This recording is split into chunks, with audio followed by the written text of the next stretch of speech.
پلەکانی گەرما تاکو 50 پلەی سلزی بەرز دەبێتەوە و ڕەوشی کارە باش خراپە و بێچارەسەرە.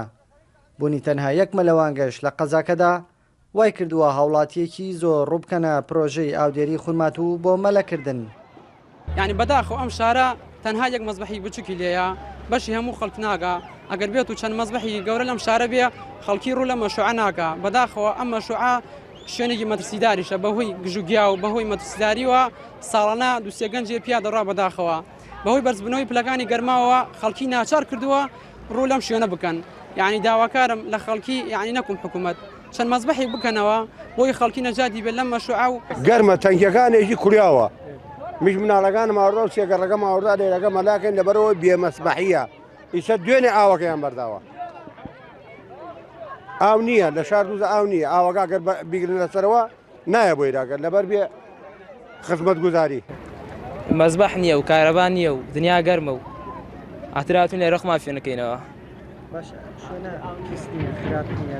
وەڵا ئاوەگە ڕێگاتر هەفتەیە هەیە و هەفتەیە نییە مەشروعە ئەی وەسن تر ماشەڵی ئاوەگە ڕێگا پاکە هەر عانی ئاو هات خەڵک تێمەلاگە.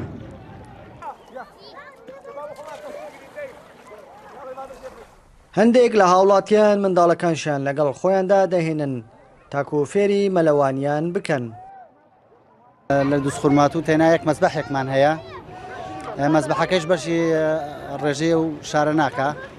ئیتر 4 ڕۆژ 5 ڕۆژارێ مەشروعەمان بۆ بەردەن خەڵکەکە دێ بۆ مەشروعەکە و ناچارە مەلە بکە و منی شۆک و خۆم 4-5 مناڵم ئاوردۆ دوو کوڕەکانە فێرمەلە کردو و ئیشەڵا خەریکم کچەکانیش فێری مەلاکەم بە بۆنەی گەرما و ڕێژەی گەرما پلەی دەرجە حرارە گەیەتە 50 تر خەڵک ناچارە و بێت بۆ مەلەکردن.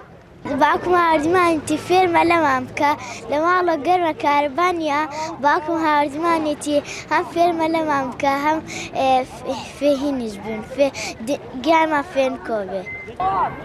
ئەوەی داخوازی هاوڵاتیانە لە حکوومەت و خاوەن سەرمایەدارەکان دروستکردنی چەندین مەلاوانگەیە لە قەزاکەدا تاکو ڕوونەکەنە پرۆژەی ئاودێری خورمات و بە مەبەستی مەلەکردن کە مەترسی تەندروستی و خنکانیان لەسەر دەبێت. ئەبدی مەنەی لە پشتی منەوەیە نە شەرمشێخە و نە ناوچەیەکی گەشتیاری ئەوروپیە بەڵکو پرۆژەی ئاودێری خورماتووە و تاکە سەرچاوی ئاوی خواردنەوەی قەزاکەشە بەهۆی بەرزبوونی پلەکانی گەرما و نەبوونی کارەبای پێویست لە شارەکەشدا هاوڵاتیان ڕوودەکەن ئەم جێگایە بۆ مەلەکردن بە مەبەستی خۆفێنەکردنەوە. کاروان حەبیب، کورد سات نیوز، خورماتوو.